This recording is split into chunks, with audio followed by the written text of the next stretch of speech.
अब बात एक बार फिर से चीन की करेंगे, क्योंकि भारत में अपने 59 ऐप्स पर बैन से चीन का मीडिया बुरी तरह से परेशान हो गया है। चीन कभी अंतर्राष्ट्रीय नियमों का हवाला देता है तो कभी उपभोक्ताओं के हितों का।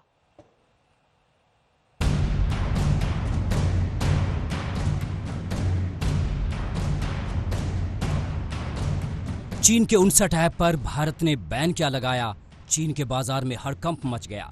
चीन के बिजनेसमैन से लेकर सरकार तक बुरी तरह बौखला गए हैं। ऐप पर बैन को लेकर ड्रैगन ने अब भारत को इंटरनेशनल नियमों का हवाला दिया है। The Chinese government always asks the Chinese businesses to abide by international rules and local laws and regulations in their business cooperation with foreign countries. And the Indian government has a responsibility to uphold the legitimate and legal rights of the international investors, including the Chinese ones. चीन के लिए सबसे बड़ी tension ये है कि अगर भारत अपने बाजार चीन के लिए बंद कर देता है तो उसका सबसे ज्यादा फायदा अमेरिका को होना है। यही वजह है कि मामले को चीन की मीडिया भी गंभीरता से ले रही है और लगातार भारत पर निशाना साध रही है।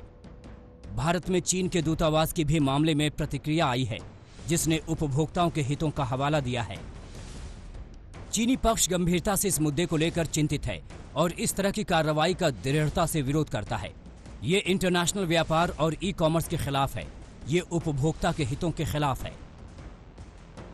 ये वही चीन है जिसने दुनिया भर की कंपनियों को अपने यहाँ बैन कर रखा है और आज जब खुद पर आई तो उपभोक्ताओं के हितों का हवाला दे रहा है।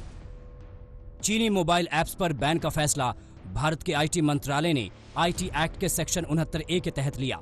इन पर प्रतिबंध लगाने की सिफारिशें गृह मंत्रालय, Indian cyber crime coordination centre और सैन्य एजेंसियों तक ने की थी। देखिए, करोड़ों भारतवासी हैं जो इस तरह के ऐप्स का इस्तेमाल करते हैं और बिना सोचे समझे इन ऐप्स को परमिशंस देते हैं। ये ऐप्स अन्य इंटरनेशनल ऐप्स की तुलना में आपसे ज़्यादा परमिशंस मांगती हैं, आपका ज़्यादा डेटा एकत्रित करती हैं और ये डेटा आपके डिवाइसेस से चीन भेज देती हैं। तो इस डेटा को एकत्रित करना और इसका विश्लेषण आर्टिफिशियल इंटेलिजेंस या ब्लॉकचेन या फिर बिग डेटा के माध्यम से करना बहुत आसान है और इनसे बहुत से ऐसे संगीन पहलू निकल कर आ सकते हैं जिसका दुरुपयोग भारत के बरखिलाफ किया जा सकता है। चीन पर इल्जाम काफी गंभीर है, क्योंकि भारतीय सुरक्षा एजेंसियों ने चाइनीज ऐप की एक लिस्ट तैयार कर केंद्र सरकार से अपील की थी कि इनको बैन किया जाए, क्योंकि इनके जरिए चीन भारतीय डेटा हैक कर सकता है। जो स्टूडेंट्स हैं, जो प्रोफेशनल्स हैं, उनके लिए चैलेंज है कि इसी किस्म के जल्दी से जल्दी नए ऐप पैदा करें, क्रिएट करें इंडिया में और क्रिएट करने के बाद उसको इंडिया में इस्तेमाल करें ताकि हमारा डाटा हमारे पास रहे, हमारी सिक्योरिटी बिल्कुल टाइट रहे और चीन को फायदा ना हो। चीन के खिलाफ इस फैसले का समर्थन ममता बनर्जी ने भी किया है। हालांकि दीदी का कहना है कि सरकार को और कड़े कदम उठाने चाहिए। Something only some apps to ban some apps will not give you the result. We want to give China a befitting reply. But how do we do it? That they have to decide. अभी तो सिर्फ शुरुआत है। अभी चीन को और भी कई झटके लगने वाले हैं, जिसकी तैयारी भारत सरकार कर रही है।